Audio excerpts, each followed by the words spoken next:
Seigneur, nous voulons te recommander ces instants. Nous voulons te recommander ce moment. Nous prions que ton Esprit Saint, soit avec nous, que tu nous bénisses encore, que tu sois au contrôle de toutes choses et que, Seigneur, dans nos paroles, dans nos interventions, que ton nom, Seigneur, soit glorifié.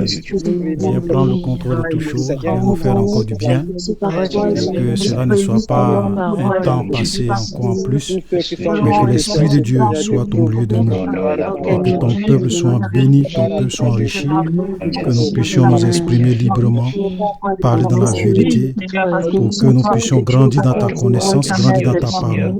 Seigneur, je te recommande ce temps, bénis toutes choses, prends le contrôle de toutes choses, et que la gloire et l'honneur te reviennent, au nom de Jésus. Merci Seigneur. Amen. Alléluia. Voilà. Amen, amen, amen. Voilà, je vous salue tous dans le nom de notre Seigneur et Sauveur Jésus-Christ. Voilà, je salue tout le monde. Merci pour votre présence. Voilà, nous sommes en communion et nous sommes dans notre temps de pré-culte où nous communions ensemble, nous échangeons ensemble.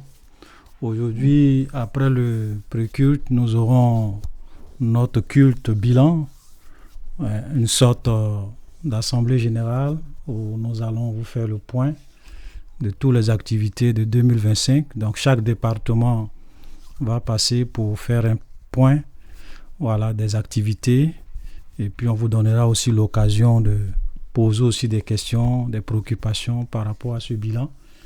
Et puis, certainement, si le temps nous le permet, ou bien une autre fois, on pourra aussi, peut-être même à la fin, rapidement, présenter un peu ce que nous allons faire vraiment en 2025, dans les grandes lignes. Si le temps nous le permet maintenant, si le temps ne nous permet pas, peut-être ça serait une autre fois. En tout cas, soyez abondamment bénis. On a voulu quand même faire notre pré-culte comme d'habitude, pour quand même donner l'occasion aux uns aux autres de pouvoir s'exprimer, de pouvoir poser des préoccupations. Amen. Je ne sais pas si la dernière fois, il y avait des questions qui étaient restées en suspens. Ou bien on a répondu à... Est-ce qu'il y avait une question auquel on n'avait pas répondu qui était restée en suspens la dernière fois? Mais tout est bon.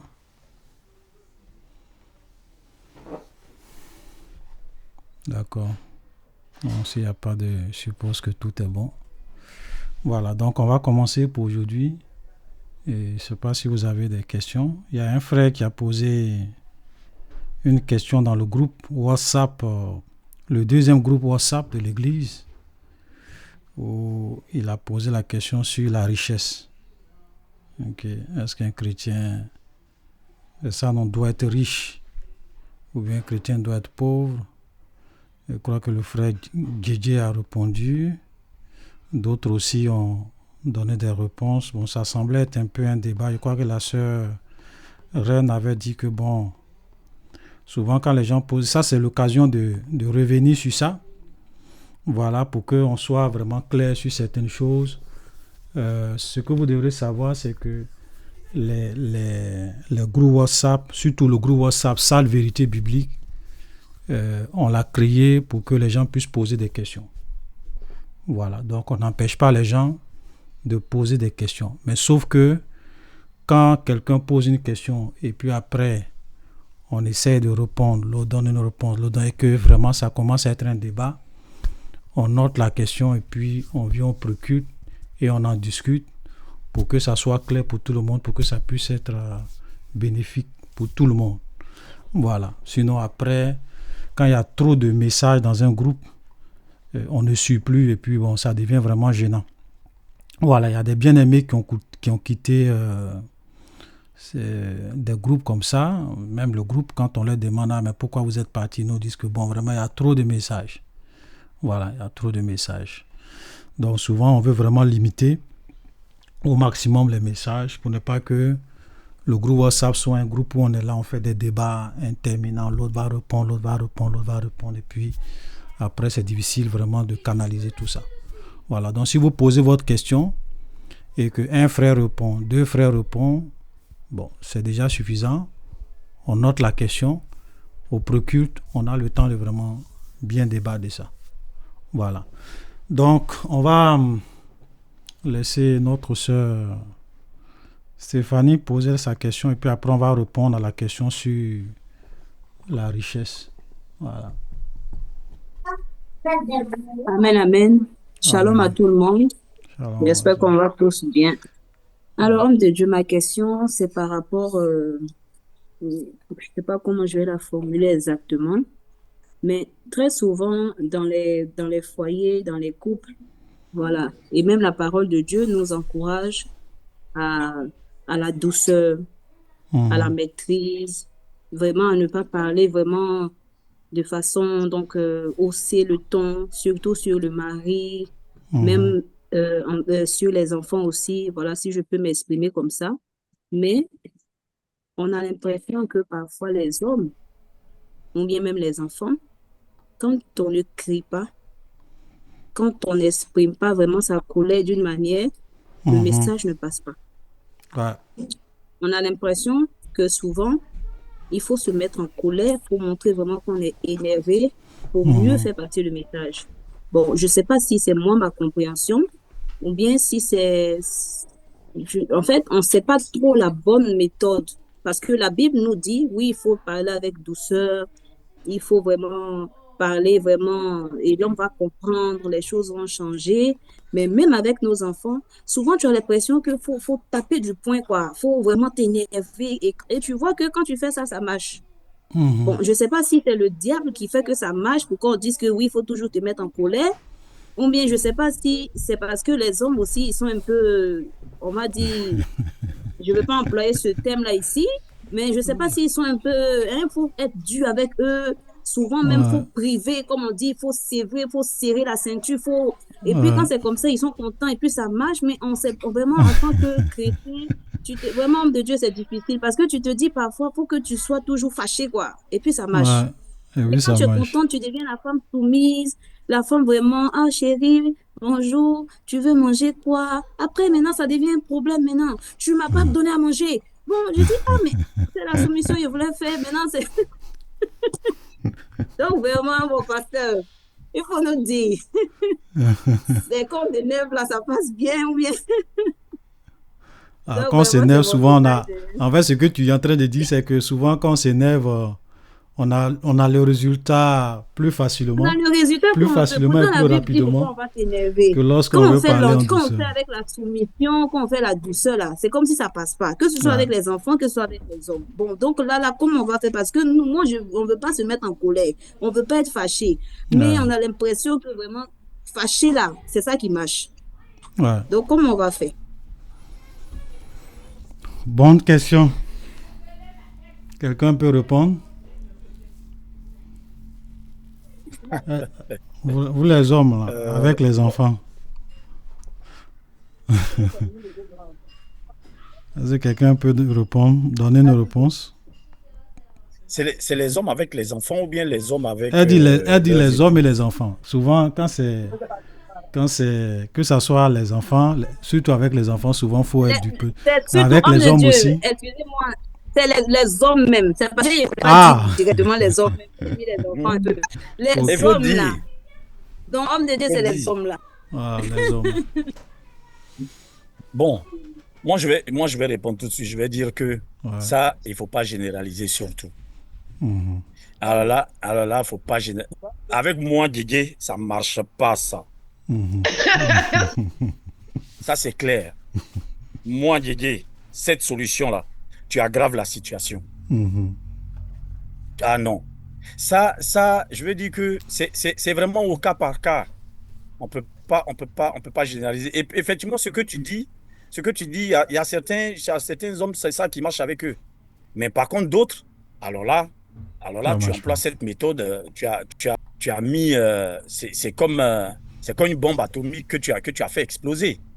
Voilà. Mhm. Donc, c'est vraiment au cas par cas. Je pense que, bon, chaque, chaque femme, chaque femme doit étudier la situation. Mais attention, y compris aussi de l'autre côté, hein.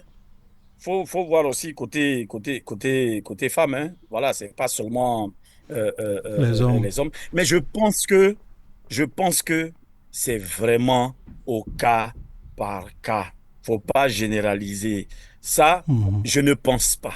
Et nous, les hommes qui sommes ici, là, et ceux qui nous écoutent, je ne pense pas que c'est quand madame crie que monsieur s'exécute et que tout va bien et qu'il comprend.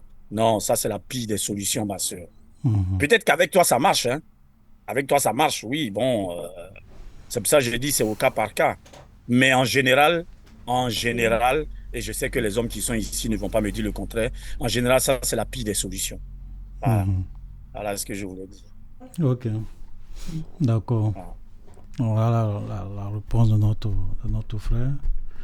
Est-ce qu'il y a d'autres sœurs qui ont vécu cette expérience-là, qui remarquent que c'est comme ça dans leur expérience? Frère Olivier, c'est comme ça.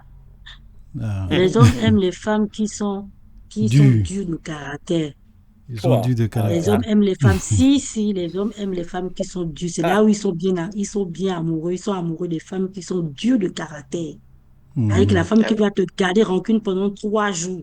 Dans la maison, elle ne te parle pas là. Elle va pas te préparer à manger quand elle est fâchée là. C'est ça que les hommes aiment. mais Ils est-ce que n'aiment pas vous les trouvez femmes ça qui sont normal? douces. Mais c'est Est-ce que comme vous ça que trouvez ça vous êtes. normal, ce que vous Mais dites là? c'est comme Est-ce ça. que vous Mais c'est trouvez pas ça? normal Non, de Dieu. non, C'est pas, attention, c'est pas normal, attention. mais c'est ce qui se Faisons les passe. choses, faisons les C'est ce choses qui se, selon la c'est ce parole de qui se Dieu. Est-ce que passe. la méthode que vous employez là, est-ce qu'elle est normale? C'est pas Parce Justement, que homme normal, de tout Dieu. mais doit tourner c'est autour de ça la la parole, hein. réalité que les gens vivent. Mhm. Tout doit Homme de tourner Dieu. autour de la Ah, parole. C'est ça la la réalité. Parce sœur que Angéline c'est parce aussi que dit que chez Oui, moi, c'est la c'est même ça la chose. réalité. c'est parce que homme de Dieu, C'est justement, la on ne réalité. la trouve La pas sœur C'est la Mariam normale. dit réalité. vérité, vérité. Voilà, c'est parce qu'on ne la trouve C'est pas pour Non, ça. mais normale ça, toutes qu'on les vient, sœurs vont on vient trouver au ça pied du normal, mais Seigneur. passez la parole aux hommes, vous allez voir. Non, non, en Non, fait, Homme de vous c'est pas Dieu, n'aimez pas qu'elles ça, pensent mais que vous c'est avez dit que normal. vous Hein. n'aimez pas, on ne mais c'est trouve ce pas que ça vous aimez normal. Elles en n'ont pas dit que réalité. c'est normal, mais elles disent que Hein. ce qu'elles remarquent, c'est que c'est vrai que c'est pas normal de parler comme ça à son mari, mais elles ont l'impression que c'est comme ça, quand tu es comme cela, ça marche. C'est-à-dire que quand tu essaies Mhm. vraiment de parler calmement, souvent avec douceur à ton mari, tu as l'impression que certains hommes ne comprennent pas, souvent même ils se foutent à la rigueur. Maintenant, quand tu Voilà. tapes du poing sur la table, tu t'énerves. Voilà, là vraiment, tu vois que peut-être ils vont commencer à changer. Voilà, D'accord, frère donc Olivier. c'est un D'accord, constant en frère fait. Olivier. Vous pensez que quand vous allez taper du poing sur la table, il va s'exécuter. D'accord. Vous pensez que il est d'accord avec votre façon de faire? Peut-être qu'il s'exécute pour ne pas aller loin. C'est pas parce qu'il est d'accord. C'est là l'erreur que vous commettez. C'est là l'erreur que vous commettez. S'il s'exécute, c'est parce qu'il ne veut pas aller loin. Il ne veut Hmm. pas aller loin. Voilà. Mais ça ne veut pas dire qu'il est d'accord. Peut-être que cette façon de faire, il va s'exécuter, mais il va garder. Il va garder. Voilà. Donc, ce n'est pas du tout la solution. S'il s'exécute, ne faites pas l'erreur de croire que c'est ça qui marche. Non. C'est parce qu'il ne veut pas aller loin. Il ne veut pas aller loin. Il ne veut pas empirer la situation. Mhm. Voilà, c'est différent. Hein. C'est Non, différent. moi, je pense pas ça. Attention. Parce que Moi aussi, Attention. je sincèrement, pense pas ça. Moi quelqu'un aussi, je qui, pense pas ça. parce que, D'accord. non, oui, parce que, homme Moi de aussi, Dieu, je pense Zéro. pas ça, quelqu'un, Frère par malheureusement. Dénatal, exemple, oh, viens-moi au secours, frère Dénatal. Ok, en fait, Bon, ce que je peux dire, hein, c'est vrai, le grand frère Didier a dit que la plupart du temps, c'est cas par cas. Voilà. Et puis, bon, moi, la question que je voulais poser à nos sœurs, la question de la sœur Ngouran, est-ce que c'est avec des frères chrétiens en majorité ou bien c'est avec non, pour être des chrétien maris ou qui pas sont des chrétien, chrétiens? hein, Bon, c'est un constat frère Olivier, général. moi, je me dis que la plupart du temps, nous les hommes, quand on se convertit la plupart du temps, parce que l'homme même, il a son ego, peu Mhm. importe qu'il soit chrétien ou pas. L'homme, en général, l'homme, il a un caractère qui est un peu plus que pour la femme. Mais quand il devient chrétien, bon, un homme qui est chrétien, qui vient trouver une femme qui est douce, vraiment, c'est pas maintenant là que sa mauvaise foi va se manifester. Mais Mhm. c'est vrai que chemin faisant tous les jours, dans le foyer tous les jours, l'homme, il a ses mauvaises habitudes. ou sa femme, là, c'est un peu comme sa sœur, il a ses mauvaises fois un peu. Mais quand sa femme attire son attention, quand elle est en train de se fâcher, très tôt, comme le frère DJ a dit, il ne pousse pas pour aller loin, il reconnaît. Parce que l'homme qui est devenu chrétien, son orgueil n'existe plus.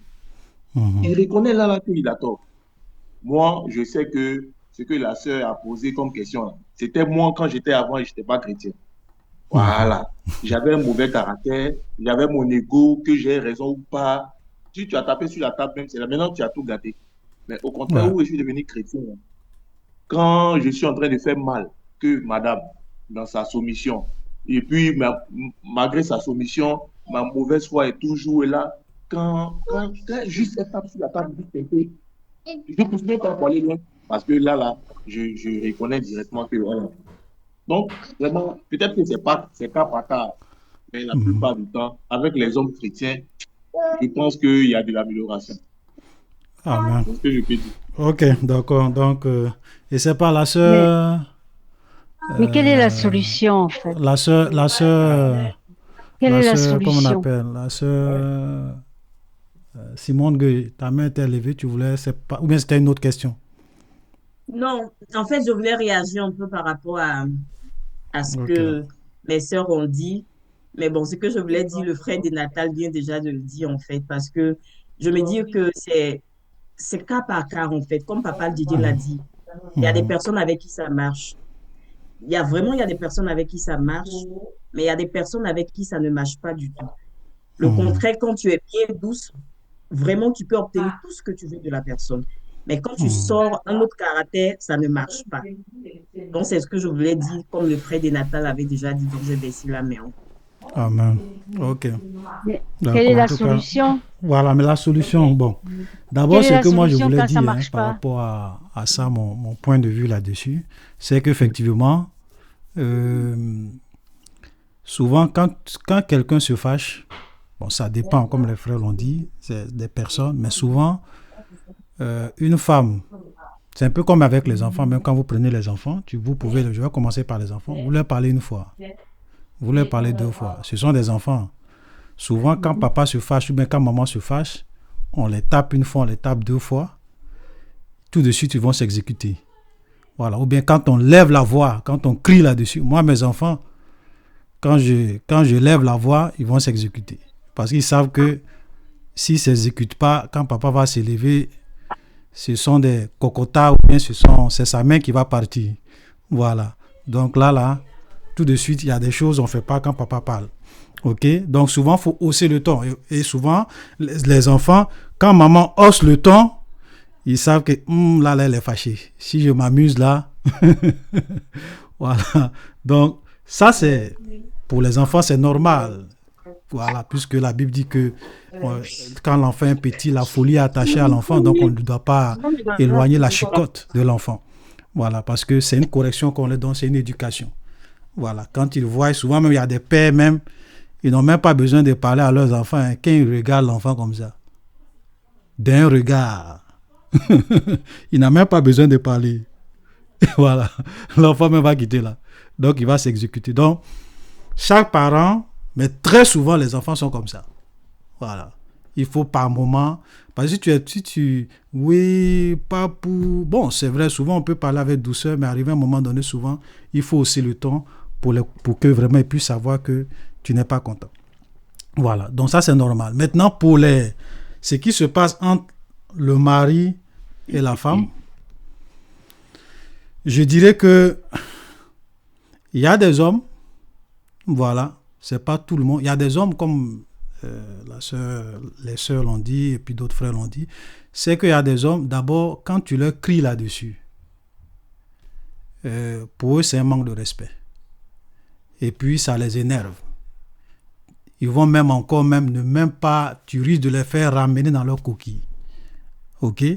Voilà. Surtout, si tu cries devant les enfants, devant les gens, il te dit, mais comment tu peux crier sur moi? Ça, vraiment. Et souvent, même, tu vas voir que même quand tu cries, lui aussi va vouloir répliquer.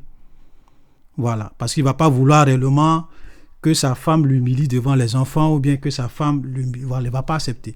Donc, souvent, ce sont des choses qui peuvent aggraver la situation. Voilà. Donc, ce qui est bon, c'est que quand tu parles au monsieur, parce qu'il y a des gens, souvent, ils préfèrent que même s'il a fait quelque chose qui n'est pas bien, que tu trouves un moment favorable. Peut-être quand vous êtes deux dans la chambre, ou bien même tu le réveilles le matin pour lui dire, bon, chérie, je voulais vraiment te parler. Hier, tu as eu tel comportement, franchement, ça m'a blessé. Je n'ai pas voulu réagir parce que les enfants étaient là, par respect pour toi. Mais ça m'a vraiment fait mal, je n'ai pas apprécié pour telle raison. Et je suis sûr que très souvent, en tout cas si c'est quelqu'un qui est vraiment converti, qui a l'Esprit de Dieu, quand sa femme lui parle dans un cadre privé, et qu'elle le fasse normalement, il va reconnaître, il va s'excuser.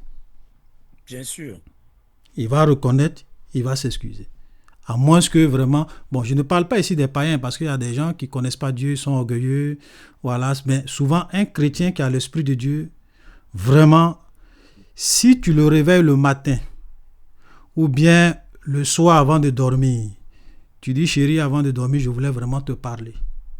Et que tu lui parles de tes frustrations, de son mauvais comportement, de ce qu'il a fait que tu n'as pas aimé, il va te présenter ses excuses. Il va dire vraiment, je suis désolé, excuse-moi, j'étais peut-être en colère ou bien je me suis emporté, tout ça. Et puis il va s'excuser. Voilà. Donc, tu vas obtenir le résultat plus rapidement. OK? Que peut-être de te fâcher, de crier sur lui. Maintenant, il y a des hommes aussi, c'est la force. Il y a des gens comme ça. C'est-à-dire que quand tu te mets pas en colère, pour eux, bon, peut-être c'est un petit truc qu'il a fait, ça t'a frustré, bon, et puis ça passe. Peut-être même demain qu'il va répéter. Maintenant, quand tu vas te mettre en colère, que tu vas t'énerver, voilà, il va dire, ah, cette fois-ci là, vraiment, qu'est-ce que j'ai pu faire à la pauvre dame là? Et puis son visage est serré comme ça, ça fait 2 jours, elle parle pas, ou bien elle me boude. Voilà, ce moment-là, et il y a des femmes comme ça, hein, c'est le monsieur qui va aller vers elle pour dire, ah, mais chérie, pourquoi tu es comme ça? C'est là, va dire, ah, tu as fait ça 2 jours là, la dernière fois là, tu m'as parlé comme ça, Le monsieur ne sait même pas que quand il t'a parlé comme ça t'a fait mal. C'est-à-dire que lui se rend compte que tu es fâché parce qu'il voit que tu le boudes, il voit que tu vois, et quand c'est comme ça, c'est pas bon. Voilà. Donc, la meilleure méthode, c'est ça. Maintenant, on est tous des hommes, hein. Souvent la colère peut monter, on peut avoir des comportements, mais souvent il faut éviter. Voilà, il faut éviter vraiment de crier sur ton mari ou bien même de crier sur ta femme, de crier sur... Moi, souvent, j'ai très souvent eu à crier sur mon épouse comme ça, par moment. Voilà, et ça l'a pas vraiment plu. Et elle m'a dit que bon, qu'elle n'aime pas ça parce que devant les enfants, je crie à haute voix comme ça sur elle, c'est pas bon. Voilà. Donc, elle me fait ces reproches-là.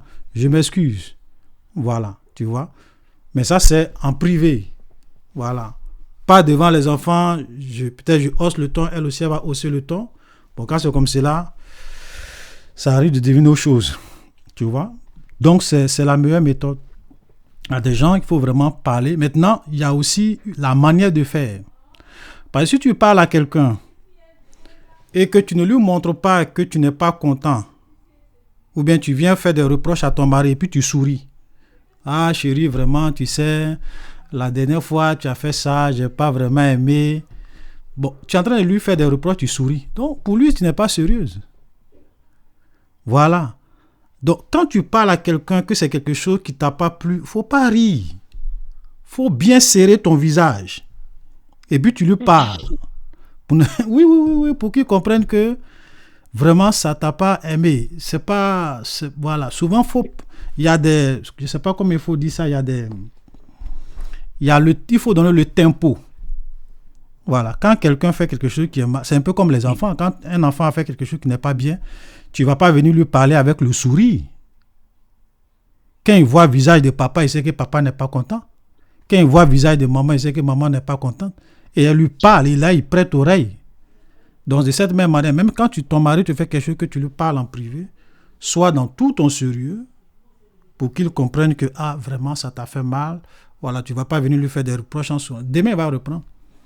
Parce que pour lui, bon, peut-être que ça l'a fait mal, mais quand tu parles avec une certaine gravité, la personne est quand même prête oreille. Voilà. Une Sinon, on est gravité tous sans d'accord que injure. chacun a son tempérament. Il y a des hommes qui sont comme ça. Souvent, quand la femme se fâche, quand elle lui parle durement, qu'elle est dure de caractère, bon, lui aussi, ça lui permet peut-être d'être un peu sur ses gardes. Voilà. Mhm. Mais le fait qu'il soit souvent sous ses gardes, c'est pas par amour nécessairement, hein. Voilà. Peut-être qu'il le fait parce que il sait que tu es une femme à problème, à palabre. Tu es capable de ne pas lui parler pendant une semaine. Donc, par crainte peut-être de se faire bouder pendant une semaine, 2 semaines. Donc, bon, il essaye quand même mais c'est pas bon. Voilà, c'est pas bon. Donc, chacun doit chercher à connaître l'homme avec qui il vit. Parce qu'il y a des hommes, qu'on le veut ou pas, il y a des hommes qui sont très négligents. Souvent, il faut taper du poing sur la table pour qu'ils puissent comprendre. Il y a des femmes aussi qui sont comme ça. Souvent, il faut taper du poing sur la table pour qu'elles puissent comprendre. Voilà, quand tu tapes du poing sur la table 2 fois, elle comprend. Le monsieur, il y a des hommes aussi qui sont comme ça. Voilà, donc vraiment, on commence déjà par la manière la plus simple. On te parle en aparté, on échange. Voilà, maintenant, si on voit que tu ne comprends pas, je vais me fâcher contre toi pendant une semaine. Alléluia. Oui, c'est pas que tu as quelque chose dans le cœur contre lui. Tu lui as parlé dans le privé une fois. Il n'a pas étonné. Chérie, je te lève avec toute la gravité. Tu lui parles 2 fois, 3 fois. Maintenant, la 4e fois, tu commences à utiliser la manière la plus forte. C'est pas que je suis fâché contre toi. Mais quand tu me parles, je ne souris pas. Je suis très fâché. Je te boude. Voilà, pour que tu comprennes que je ne suis pas content. Je ne veux pas que ça continue comme ça. Normalement, ce sont des méthodes aussi qui marchent. On est d'accord? Voilà. Donc, mais il faut vraiment partir avec la manière la plus biblique, avec respect, avec douceur, surtout pas devant les enfants. Voilà. Crier sur quelqu'un, que ce soit l'homme ou la femme devant les enfants, c'est pas bon. Même si souvent on peut s'emporter, il faut éviter ça. Parce que ça frustre le monsieur. Les hommes ont leur orgueil. Voilà. S'ils voient que tu veux vraiment, tu lui parles d'une certaine manière, ça va le frustrer, ça peut l'amener à devenir encore plus amer. Et ça, c'est pas bon. Voilà. Amen. Donc, c'est ça. Donc, voilà ce que moi, je peux dire par rapport à ça. Hein. La sœur Blessonia, c'est une autre question ou bien... Non, c'est une autre question. Ok, d'accord. Donc, si c'est une autre question. Donc, ça va? Oui, ça va.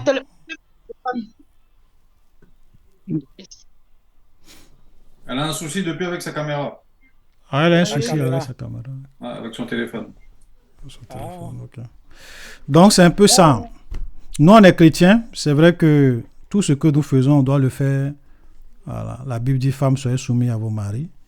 Voilà. Mais la soumission, cela ne veut pas dire qu'on ne doit pas dire la vérité.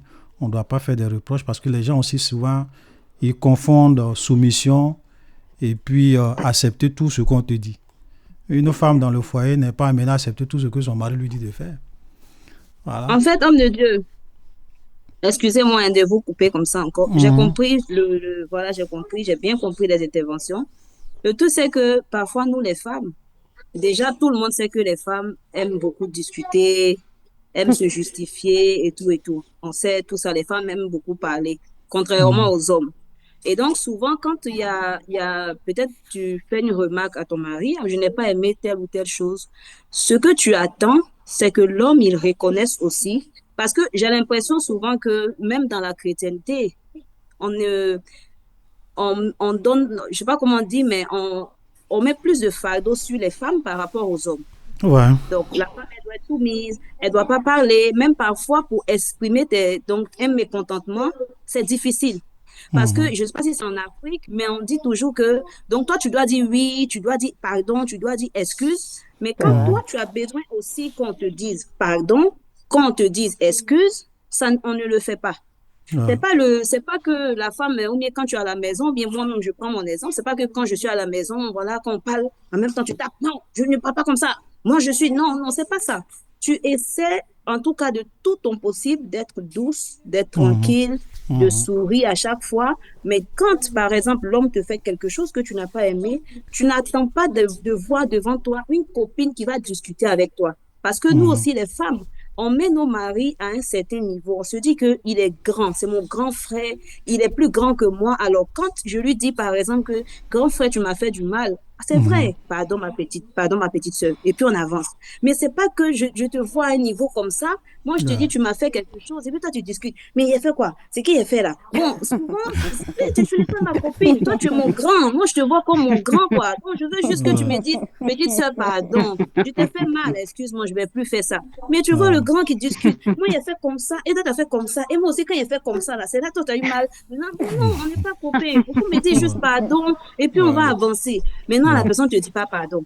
Maintenant, quand tu remarques que quand tu sais ta figure, tu es dans la maison. Pourtant, bon, nous, la Bible nous enseigne pas. La Bible nous dit, soyez toujours joyeux. Ouais. Et tu vois que quand tu sais ta figure, tu es dans la maison maintenant, tu parles pas. Peut-être que vous devez manger ensemble à 20h. Toi, tu déposes la nourriture. Toi, tu manges pour toi à part. C'est là maintenant que la personne te rend compte que, apparemment, il y a quoi? Pourquoi tu es fâché? Et comment tu dis pourquoi je suis fâché? Il te dit pourquoi je suis fâché. Donc, c'est cette petite chose-là parfois et c'est pas bien pour la vie de prière aussi, pour la vie, parce que toi, tu n'as pas envie de te fâcher, mais il y a quelqu'un qui n'a pas envie de reconnaître qui t'a fait du mal et qui veut que tu te fâches pour que lui, il sent que toi, tu as mal. Bon, tout ça là. Maintenant, nous, on est chrétiens. C'est fatigant, quoi. Donc, les hommes, vraiment, oui, mais souvent, et puis, je pense que ce que tu dis là, c'est de l'orgueil. Et vice-versa. Voilà. Et vice-versa. Voilà, le frère dit vice-versa. Voilà. Franchement, on doit comprendre, et ça, c'est un problème aussi dans le milieu chrétien. C'est que les gens, surtout souvent les hommes, puisque ce sont les hommes souvent qui aiment souvent répéter à la femme, tu dois être soumise. Et pour eux, quand on dit la femme doit être soumise, ça veut dire qu'elle n'a plus de personnalité, elle doit tout accepter, elle doit vraiment être un béni oui-oui. Alors que ce n'est pas ça la soumission. L'esclavage. Voilà, ce n'est pas ça la soumission. La soumission ne veut pas dire que la femme n'a pas de cœur, n'a pas de sentiments, ne peut pas être blessée, ne peut pas être frustrée parce qu'on est tous faits de chair. Voilà. Ok, c'est pour cela que la Bible dit que si l'un a sujet de se plaindre de l'autre, pardonnez-vous réciproquement. Voilà, pardonnez-vous réciproquement. Donc, si vraiment nous avons le Seigneur et que nous voulons obéir au Seigneur, on doit réellement être prompt à s'excuser, à demander pardon. Surtout quand l'autre vient te dire que « Ah, tu m'as fait ça, je n'ai pas aimé », tu dois être prompt à lui dire vraiment « Pardonne-moi, je te demande pardon, mais moi aussi j'ai été blessé parce que toi aussi tu as agi comme cela, tu as agi comme ça. » Et on se pardonne, on se comprend. Voilà. Parce que ça, effectivement, ça crée vous savez, ce sont les petites frustrations, les petites blessures comme ça, après ça s'accumule, et puis ça commence à créer une plaie. Et puis après, ça commence à détruire l'amour, à faire partie de l'amour, donc c'est pas bon. On doit vraiment être prompt à demander pardon, à s'excuser, parce qu'on est tous des hommes. Hein. Voilà. Souvent, quelqu'un peut dire quelque chose. Peut-être pour lui, c'est normal, mais il ne voit pas qu'il t'a frustré. Et toi, quand tu viens lui faire la remarque, effectivement, il doit pouvoir reconnaître ça. Voilà. Si vraiment il a la crainte de Dieu, il ne doit même pas discuter. Voilà. Donc, souvent, beaucoup d'enfants, beaucoup de chrétiens, malheureusement, ou bien beaucoup d'hommes chrétiens, malheureusement, on n'a pas encore été suffisamment brisé. L'orgueil est encore là, le moi est encore là, la chair est encore là. Et cette chair-là, souvent, elle s'exprime. Voilà, parce que oui, moi, dans ma famille, une femme ne parle pas à son mari comme ça. Moi, dans ma tribu, dans ma tradition, les femmes doivent... Bon, tu vois, quand on commence à rentrer dans ça, tu ne dis pas que oui, dans la Bible, il est dit que Marie, tu dois aimer ta femme comme Christ a aimé l'Église et s'est livré lui-même pour elle. Voilà, tu vois. Donc, si tu aimes ta femme comme Christ a aimé l'Église, il y a beaucoup de choses qu'on va éviter. Voilà, ok. Parce que c'est tout ça qui fait que le foyer marche. Pourquoi beaucoup de foyers ne marchent pas? C'est parce que l'homme et la femme ne jouent pas leur rôle. Quand ce n'est pas la femme qui n'est pas soumise, c'est l'homme qui n'aime pas sa femme, comme Christ le voudrait. Il n'est pas attentionné, il ne prend pas soin de sa femme, il ne la considère pas comme une reine. Voilà, donc ça fait que la femme aussi, elle a du mal à se soumettre. Parce que ce sont les deux qui vont ensemble. Hein. Voilà. Pour que le foyer puisse marcher, il faut que l'homme joue son rôle et que la femme aussi puisse jouer son rôle. Voilà. S'il y a un qui joue son rôle et l'autre ne joue pas son rôle, ça va finir par des frustrations, par des blessures et ça va créer des tensions inutiles. Bien sûr. Amen. Voilà. Donc que le Seigneur nous aide vraiment à comprendre ces vérités-là. Frère Olivier, mais pourquoi le comportement change quand ils sont en Europe, quand ils sont en Occident avec les filles blanches? Ah, mais Là-bas, ils c'est ont ça. un Ça bon change parce comportement, que mais avec là-bas, les ils filles savent noires. que la femme peut le mettre dehors. Disons la vérité. Hein. Aïe, aïe, aïe. Parce que si la femme appelle la police et que les gens viennent, ici là même c'est grave. Hein. Quand la police vient, c'est pas la femme, on va pas dire à la femme, non, c'est la maison de ton mari. C'est toi l'homme d'abord, on te dit, bon, non seulement tu quittes la maison, et puis on veut plus te voir t'approcher de la maison à 1 kilomètre. Oui. Attends, frère Olivier, la sœur dit pourquoi quand on arrive en Europe, on marie les femmes blanches, on fait ça. Bon, pourquoi aussi nos sœurs, quand elles arrivent en Europe, là, elles changent totalement. Elles ne sont plus comme C'est les pas femmes. ça, c'est pas vrai. Eh ben oui. En fait, en réalité, et ça faux? c'est une vérité faux. parce que beaucoup de femmes C'est pas faux. dans les pays Une fois, où vous la savez loi, que nos sœurs, où on quand donne elles trop de arrivent en pouvoir aux Europe, hommes, c'est où on donne fini. trop de pouvoir aux hommes, les femmes sont dans les foyers par contrainte. Ouais. Elles obéissent par contrainte. Parce qu'elles se disent que bon, là, le monsieur a beaucoup de pouvoir. S'il ne fait pas ça, il va me chasser. Maintenant, quand on va en Europe, les lois sont claires. Hein. Souvent, même les lois avantagent la femme et les enfants. Donc, du coup, le monsieur se dit que bon, ici, j'ai pas trop de pouvoir, donc il faut que je m'arrange bien. Voilà, quand madame parle, ah, pardon, hein, je m'excuse, va laver les assiettes. Ah, ok, d'accord, oh, je vais laver les assiettes. Mais quand on est en Afrique, c'est moi qui ai lavé l'assiette, tu m'as bien regardé. C'est moi, je vais. Mais toi, mec, tu te prends, hein? Mais quand on arrive. Quand on arrive en Europe, c'est lui qui va déposer les enfants à l'école. Quand madame est à travail, il dit bon, monsieur, je suis au travail, pardon, il faut laver les assiettes, tu mets le riz au feu. On dit là, il s'exécute, hein? Il n'a pas de problème. L'homme n'est rien. Ouais. Alors que normalement, ça ne doit pas être comme ça. Ça dit que nous qui avons vraiment la crainte du Seigneur, on doit pouvoir faire des choses pour le Seigneur et non pas parce qu'il y a une loi qui est en vigueur. Ouais. Tu vois? Mais si on arrive à respecter la loi des hommes plus que la loi de Dieu, ça veut dire qu'il y a quelque chose qui ne va pas quelque part dans notre foi. Voilà. C'est vrai. Tu vois? Donc, c'est pas bon. Malheureusement, c'est pas bon. C'est pour cela qu'on doit changer. Il faut qu'on essaye de vraiment... Dieu n'a pas créé le foyer pour que le foyer soit un lieu de tension. Normalement, le foyer doit être un lieu où il y a vraiment la paix, l'entente, l'amour, la joie. Le monsieur même doit être tout le temps pressé de rentrer à la maison. Voilà. Mais il y a des gens, même souvent, quand ils quittent le travail, ils n'ont même pas envie de rentrer au travail. Ils disent, hey, quand je vais rentrer au travail, ça, vraiment, ce sont les débats, les discussions, les remarques. Voilà, on va me bouder. Donc, je préfère passer plus mon temps dehors. Bon, quand il sera l'heure, puis je vais rentrer. C'est vraiment du 50-50, comme la sœur Rennes dit. Elle a raison, c'est du 50-50. C'est du 50-50, donc faisons beaucoup. Que le Seigneur nous aide. Hein. Et puis, prions aussi beaucoup pour ça. Hein. Vous savez que le foyer est beaucoup combattu. Hein. Voilà. Parce que même les lois que les gens établissent, souvent dans beaucoup de pays, c'est pour dépouiller l'homme de toute autorité, les parents de l'autorité sur les enfants. Ça fait qu'aujourd'hui, il y a beaucoup d'enfants qui sont spoliés. Les parents ne peuvent plus corriger les enfants, ils ne peuvent même plus leur parler. Les enfants sont livrés à eux-mêmes. Et ça, c'est fait à dessein parce qu'on veut détruire la cellule familiale. On veut avoir une société où les règles, les lois de Dieu ne sont pas respectées. Voilà. Ouais.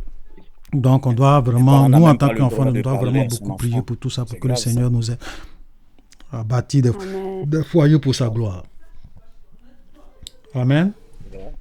Voilà.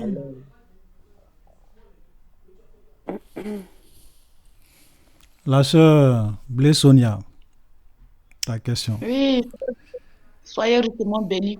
Amen. Ma question est que c'est par rapport à les fruits qu'on met souvent dans les églises. C'est vrai que dans les églises, bon, au Céleste, oui. Même j'ai fait même aussi les églises où on met les fruits au milieu de l'église. Ça C'est-à-dire quand on fait le moment de jeûne, ou bien on met du lundi jusqu'au dimanche, et puis après le culte, vous partagez au moins, ce sont des fruits de bénédiction. On a parfois aussi, on nous demande aussi parfois, quand tu es en train de jeûner, tu peux mettre des différents fruits dans ta maison, dans ton lieu où tu t'assois pour des différents fruits. Après ton moment de jeûne, tu peux prendre pour manger. Donc, j'aimerais savoir, ça, parce que dans le passé, on n'avait pas l'occasion comme toi pour poser des questions. On ne nous donne même pas l'occasion. Parfois, quand tu poses même des questions, on te regarde mal ou bien... en tout cas, tu vois que la question, on ne veut pas te répondre. Ouais. Donc, maintenant, comme j'ai l'occasion de poser la question, c'est pour cela que moi, je pose ma question. C'est Je une sais très que bonne dans le question, passé, cette question. Parce que même moi-même, souvent, je vois dans certaines églises, au milieu de l'église ou bien vers la chaire, tu as un panier avec des pommes, des bananes douces, des oranges qui sont là. Voilà. Et je me suis souvent même moi-même posé la question de savoir à quoi ça sert. Pourquoi on fait ça? Et souvent, les gens viennent, ils prennent, on leur donne à manger, même souvent, même d'autres, même bon. Ouais, pour faire la délivrance, tu vas prendre la pomme, peut-être tu vas manger, l'esprit va commencer à se manifester. On fait des one-man show. Qu'est-ce que quelqu'un... D'abord, est-ce que ça c'est normal? Est-ce que c'est d'abord biblique ça? Non. Okay. Dans l'Ancien Testament, frère, il faut se poser. Oui, même dans l'Ancien Testament. Est-ce que c'est... Dans l'Ancien Testament, est-ce qu'on fait ça? Même dans l'Ancien Testament, on ne faisait pas ça. Voilà. L'Ancien Testament ne faisait pas ça. Voilà. Donc d'abord, ce qu'il faut comprendre, c'est qu'aujourd'hui, dans les églises, dans certaines églises, je n'ai pas envie de dire toutes les églises, parce qu'il y a des vraies églises, il y a des bonnes églises, mais dans certaines églises, vous voyez ces choses-là, vraiment, si j'ai un conseil à vous donner, fuyez ces genres d'églises. Ça, c'est un conseil que je donne aux gens. Vous savez, on peut envoûter quelqu'un, on peut envoûter des gens de plusieurs manières. Et souvent, l'un des moyens pour envoûter quelqu'un, c'est ça. Ou bien toute une communauté. Tous ceux qui vont manger ces fruits, même qui vont les toucher, ou bien qui participent à ce genre de culte, c'est une sorte d'envoûtement. C'est vraiment spirituel. Peut-être que vous ne voyez pas, mais c'est vraiment spirituel. Même chez nous, souvent, il y a des pouvoirs démoniaques qui se transmettent par la nourriture. Ok? Même la sorcellerie, souvent ça se transmet par la nourriture, ou bien par un cadeau qu'on te donne, qu'on t'offre. Et quand tu prends, après, tu vas voir que ta vie, voilà, c'est un peu comme tu ouvres une porte dans ta vie à des esprits maléfiques. Ok? Ce sont des choses qui n'ont jamais... Moi, quand vous regardez très bien, vous allez voir que ce sont des choses qui, c'est tout récemment, peut-être 20 ans, 30 ans, que ces genres de choses-là ont commencé. Voilà. Quand vous allez dans certaines communautés, c'est comme ça. Donc, d'abord, c'est pas biblique. C'est pas de Dieu. C'est pas écrit nulle part qu'on doit faire ce genre de choses. Et quand c'est comme cela, il faut vraiment beaucoup se méfier de ça. Voilà. Quand on vient à l'église, c'est pas pour manger des pommes. C'est pas pour mettre des bananes pour que les gens viennent manger. C'est pas ça le rôle on ne vient pas. Voilà. Et même les gens avant, au temps des apôtres, même pendant la Sainte Seine, il y a des gens qui venaient participer à la Sainte Seine, qui venaient avec leur nourriture, manger, tout ça. L'apôtre Paul leur a dit, vous avez des maisons chez vous pour manger. On ne vient pas à l'église pour faire ce genre de choses. Quand on vient dans la maison de Dieu, c'est vraiment pour servir le Seigneur, pour rendre gloire à Dieu, pour écouter la parole de Dieu. Voilà. Donc, ces genres de pratiques, souvent, ce sont des choses qui sont faites pour mieux envoûter les gens qui sont dans ces églises. Et vous allez remarquer qu'il y a des gens qui sont dans des églises, ils sont tellement envoûtés, même quand vous leur dites la vérité, il y a un problème. Tu parles mal de leur pasteur, ils ne vont pas te parler pendant 1 an. Ils vont même couper toute relation avec vous. C'est-à-dire que leurs pasteurs, leurs hommes de Dieu sont comme des demi-dieux qui doivent vraiment vénérer. Et tout ça, on les envoûte par beaucoup de choses comme ça. Voilà. Donc, ce n'est pas de Dieu.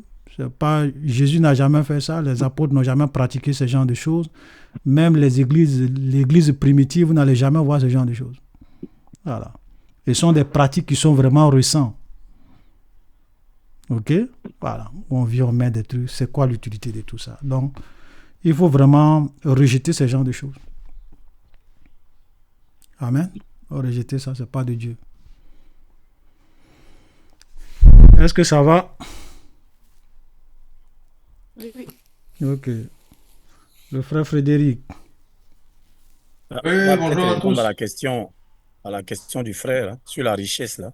Oui, oui, on va. Bon, frère Frédéric pose la question et puis on va répondre à la Non, bah question réponse, du c'est pas frère. une question, c'était juste pour dire à la sœur qui avait posé la question sur le pardon, tout ça, là, que simplement pour compléter, que ça fait partie aussi de l'éducation familiale, hein, Mhm.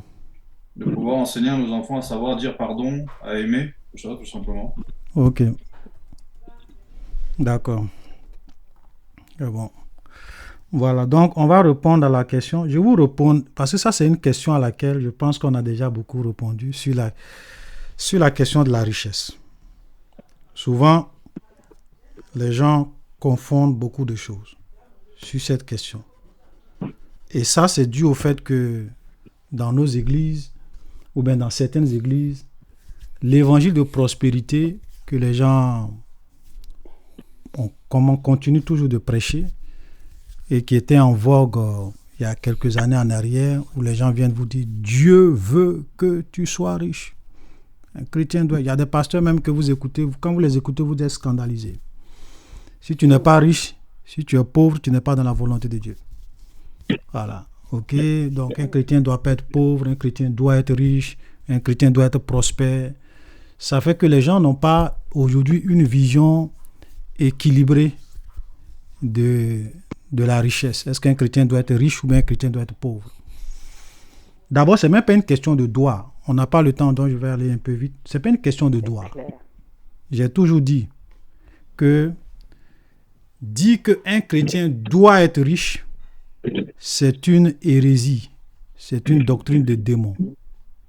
Dire aussi qu'un chrétien doit être pauvre, comme si c'est une obligation, c'est une doctrine de démon. C'est une hérésie. Ok? Voilà. Quand vous lisez la Bible, il y a des gens qui étaient très riches et qui craignaient Dieu. Abraham était riche. Très riche. Isaac était très riche. Jacob était très riche. Job était l'homme le plus riche de son pays. On va lire un peu Job. Ok, et je vais vous... on va équilibrer les choses rapidement.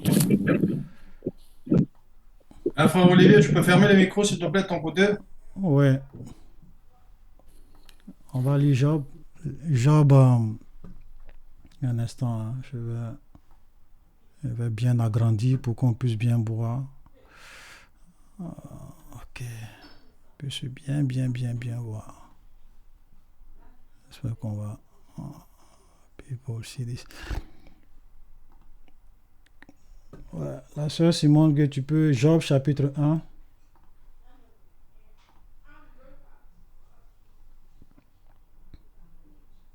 Job 1 combien?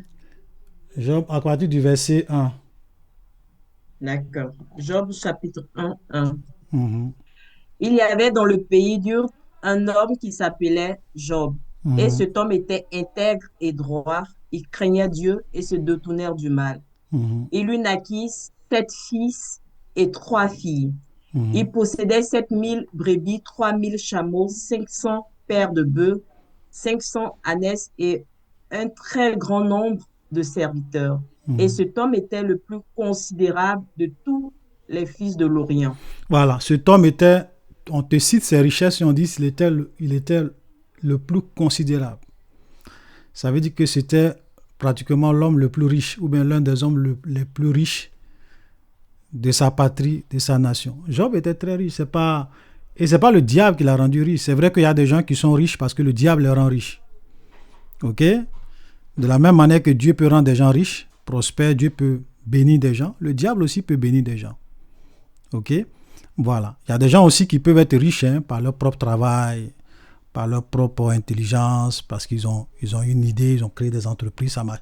Donc, quand on regarde la Bible, il y a des gens qui étaient vraiment riches. Ok?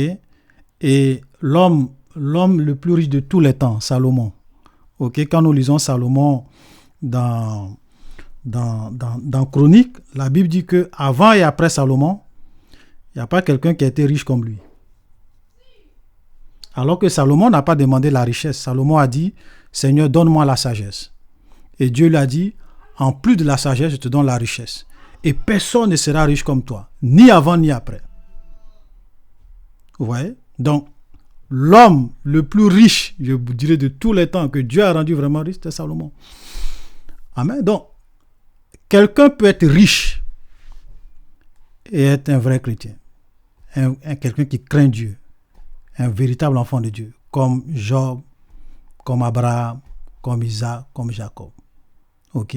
Donc, on peut être chrétien et être riche. Il n'y a rien de mal en cela. Mais on peut être aussi chrétien et être pauvre. On est d'accord? Jésus lui-même, quand il parle dans Marc chapitre 14, que nous allons lire, Marc chapitre 14, Jésus dit, vous avez les pauvres toujours avec vous.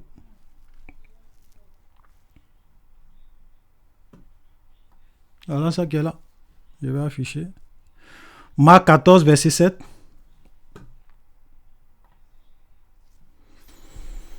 Jésus dit, vous avez toujours les pauvres avec vous.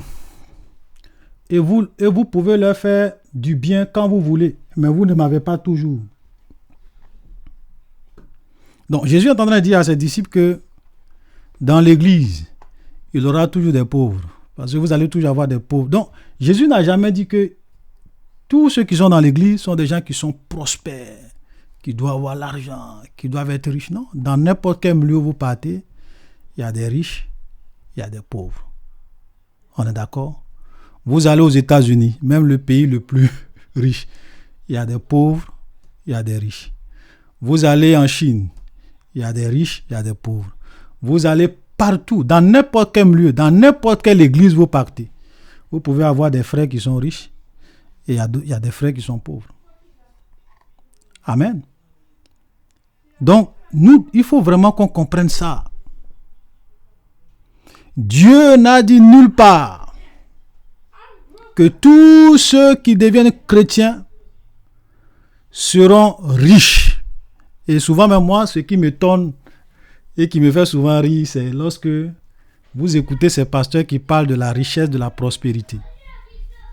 Si vous leur posez la question, tous ces pasteurs qui vous disent « Dieu veut que tu sois riche », posez-leur la question, pasteur, tu dis que Dieu veut qu'on soit riche.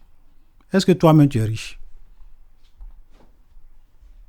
S'il te dit qu'il est riche, dis-lui, est-ce que dans ton pays, quand on classe les hommes les plus riches de ton pays, là, ton nom est dedans? Quand on dit les hommes les plus riches, quand on veut classer les hommes les plus riches de ton pays, est-ce que toi on te considère comme riche? Tu n'es pas riche. Parce que quand on dit riche, quand on dit tu es riche, ça veut dire que tu n'as même plus besoin de travailler pour vivre. C'est-à-dire que l'argent que tu as là, tu peux vivre sans même changer de rythme de vie jusqu'à ta mort. Oui, c'est ça, on dit tu es riche. Tu n'as plus besoin de travailler. Tu n'as plus besoin de faire quelque chose parce que tu dis je suis riche, j'ai l'argent. Comme ce monsieur-là, que sa terre avait beaucoup rapporté et il a dit à son âme, mon âme, tu as beaucoup de biens pour plusieurs années. Tu n'as même plus besoin de travailler. Mange, bois, réjouis-toi. Et Dieu lui a dit, cette nuit même, ton âme te sera réclamée.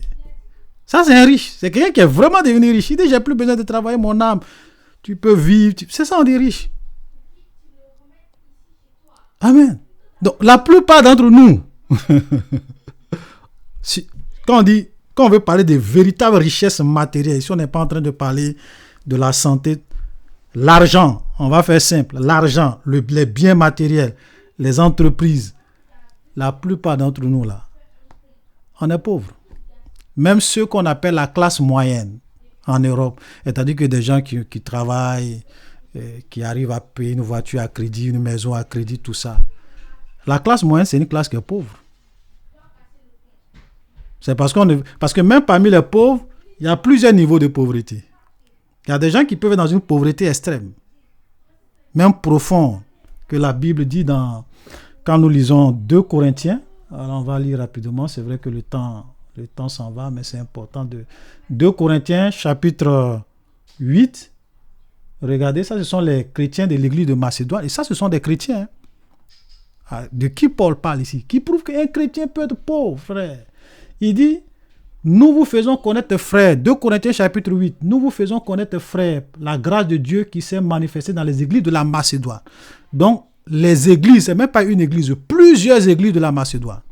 Et Paul dit, ces églises-là, au milieu de beaucoup de tribulations qui les ont éprouvées, leur joie abondante, leur pauvreté profonde, c'est-à-dire que Paul même, quand il regarde ces chrétiens qui sont dans ces églises-là, il dit, ah, ceux-là, c'est vrai que j'ai visité beaucoup d'églises pauvres, hein, mais ceux-là, leur pauvreté est vraiment profonde. Ça veut dire qu'ils étaient dans une grande pauvreté à cause de la persécution, de la tribulation. Ils étaient dans une pauvreté profonde. Vous voyez? Donc, ça veut dire que même dans l'église primitive, il y a des églises, il y a des chrétiens qui étaient pauvres. Mais il ne faut jamais dire que oui, parce qu'ils sont pauvres, ils ne sont pas dans la volonté de Dieu. Ça n'a rien à voir. Voilà. Ce n'est pas parce qu'ils sont pauvres que tu vas dire que ceux-là, ils ne sont pas chrétiens, ils n'ont pas la foi, ils n'ont pas... Non. Non. Et ceux-là, c'est toujours dans le même passage. Hein. C'est dans le même passage que Paul dit, car nous connaissons la grâce de notre Seigneur Jésus-Christ, qui pour vous s'est fait pauvre, de riche qu'il était, afin que par sa pauvreté vous fussiez enrichis. Et ça, c'est un verset que les gens aiment prendre pour tromper les chrétiens, pour dire, la Bible dit que Jésus s'est fait pauvre, pour que nous on soit riches. Et quand il parle des riches là, il parle du matériel, de l'argent, ça n'a rien à voir. Quand on dit Christ s'est fait pauvre pour que par sa richesse nous fussions enrichis, ici on n'est pas en train de parler de la richesse matérielle. Parce que si c'était le cas, pourquoi Paul ne reproche pas aux églises de la Macédoine pour leur dire, mais vous là, pourquoi vous êtes dans une pauvreté profonde? Jésus s'est fait pauvre pour que vous soyez enrichis. Pourquoi vous êtes pauvres?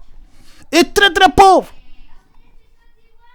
Donc la richesse dont Paul parle ici, quand il dit Christ s'est fait pauvre pour que nous... Ça n'a rien à voir avec richesse matérielle.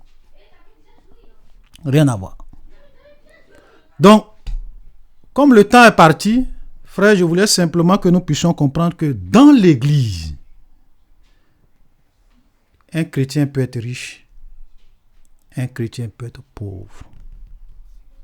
Parce que la pauvreté, ça dépend de beaucoup de situations. Amen. Même dans le monde, quand vous regardez les statistiques, 1% de la population détiennent à eux seuls entre 40 et 50% de toute la richesse mondiale. 1% de la population mondiale détient à eux seuls plus de 40% de toute la richesse mondiale. 1%.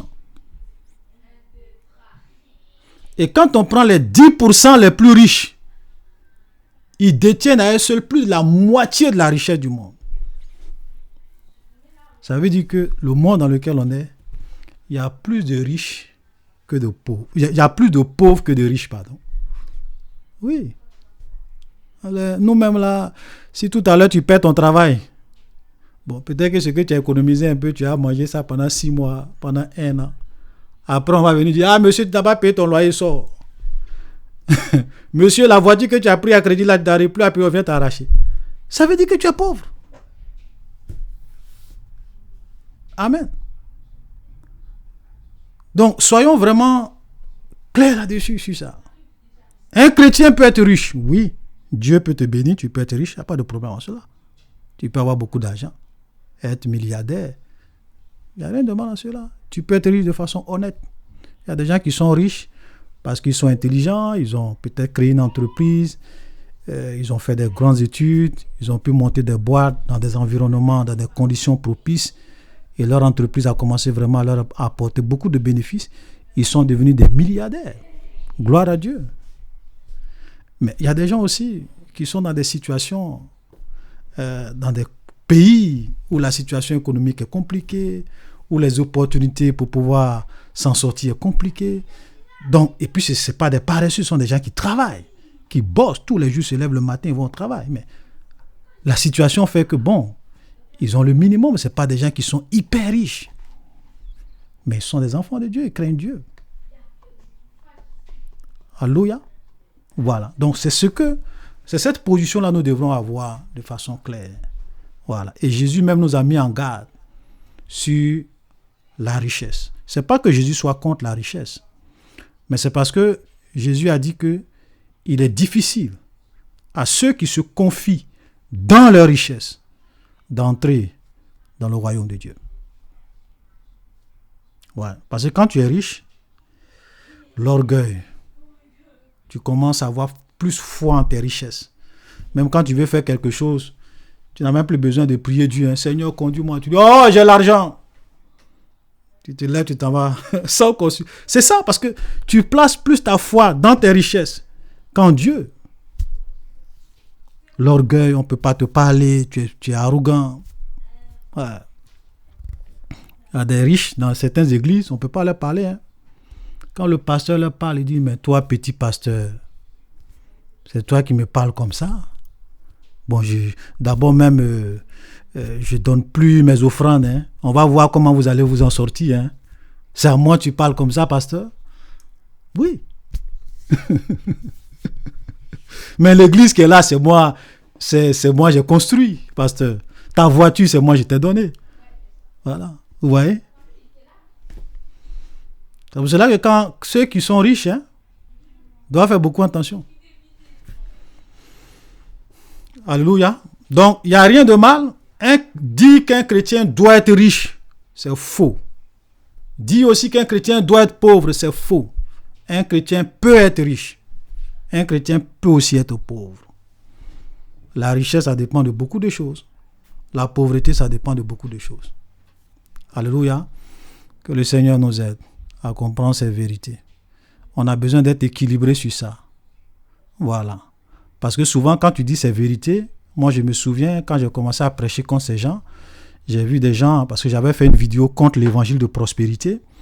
J'ai vu un frère qui vient, qui dans les commentaires, oui, c'est à cause de des enseignements comme ça, que les chrétiens ne sont pas ambitieux. Ils ne cherchent pas à devenir riches. Mais la vérité, il faut dire la vérité. Donc, parce que tu veux pousser des gens à être ambitieux, tu es obligé de leur mentir pour dire, un chrétien doit être riche. Je souhaite que tu prospères à tous égards, comme prospère l'état de ton âme. 3 Jean, verset 1 à 2. Un verset mais qui ne comprennent même pas. Je souhaite. Pendant le 1er janvier, là, on s'est souhaité les vœux, non? On a dit, Seigneur, je vous souhaite mes vœux les meilleurs, beaucoup de santé, prospérité. Est-ce que mon souhait, c'est un décret de Dieu? Est-ce que nos souhaits, là, c'est un décret de Dieu? Ce n'est pas un décret de Dieu. Ok? L'apôtre Jean a entendu parler d'un frère qui s'appelait Gaius. Quand vous lisez 3 Jean chapitre 1, le verset 1 à 2, le frère Gaius était quelqu'un de très généreux, qui prenait ses biens pour aider les frères, pour exercer l'hospitalité, souvent même payer leur transport. Il était très généreux. Et l'apôtre Jean a entendu parler de lui. Et l'apôtre Jean a écrit pour dire, frère, vraiment, avec tout ce que j'ai entendu parler de toi, tu es tellement bien. Mon souhait, c'est que tu prospères à tous égards. Et ta prospérité doit être même proportionnelle à la prospérité de ton âme. En tout cas, c'est mon souhait, c'est ma prière pour toi. Mais c'est normal. Si moi, tout à l'heure, il y a un frère ou bien il y a une sœur qui est là, et puis j'apprends que cette sœur-là, vraiment, tout ce qu'elle a, elle donne ça, elle met ça à la disposition des frères, elle les aide, elle les soutient, contribue à l'église. En tout cas, c'est une sœur ou bien un frère qui a le don de libéralité. Et puis j'apprends ça. Mais je suis capable même de gêner, même pour dire, Seigneur, cette sœur-là, il faut la bénir. Il faut la rendre prospère. Je souhaite qu'elle puisse prospérer, pour qu'elle puisse toujours avoir, pour réellement aider les autres. Bénis ton église. Oui. Mais ce n'est pas un commandement de Dieu. Dieu n'est pas en train de dire que non, tous les chrétiens doivent être riches, doivent être prospères. Dieu n'a jamais dit ça. Jamais. Vous voyez comment les gens prennent des versets, ils tordent le sens. Et puis ils vendent des rêves aux chrétiens. Amen. Faisons attention. Que le Seigneur nous aide. Ça fait que dans l'église, quand on dit « Ah, ce frère est béni », regardez très bien pourquoi on dit « ce frère est béni », parce qu'il a beaucoup d'argent. Parce qu'il a une grosse voiture. C'est ça la bénédiction? C'est pas ça la bénédiction. Nécessairement. Alléluia. Quelqu'un peut être pauvre et être plus béni que le frère le plus riche de l'église. Devant Dieu. Alléluia. Dieu regarde l'église de Smyrne, si je ne me trompe pas. Il dit, je sais que tu es pauvre. Je connais ta pauvreté. Bien que tu sois riche. Apocalypse 2, verset 9. Je connais ta pauvreté. Bien que tu sois riche. Quand les hommes te voient, ils disent, ah, ça c'est une église aux pauvres. Mais moi, Dieu, quand je te regarde, tu es riche. Tu es une église prospère à mes yeux. Que le Seigneur nous aide à comprendre ces vérités. Alléluia. Voilà, nous allons nous arrêter là aujourd'hui. C'est vrai qu'on a débordé quelques minutes. Nous allons nous arrêter là par la grâce du Seigneur. Que le Seigneur vous bénisse toujours tous pour votre présence. Nous allons commencer notre culte. Alors, je vais laisser toute la place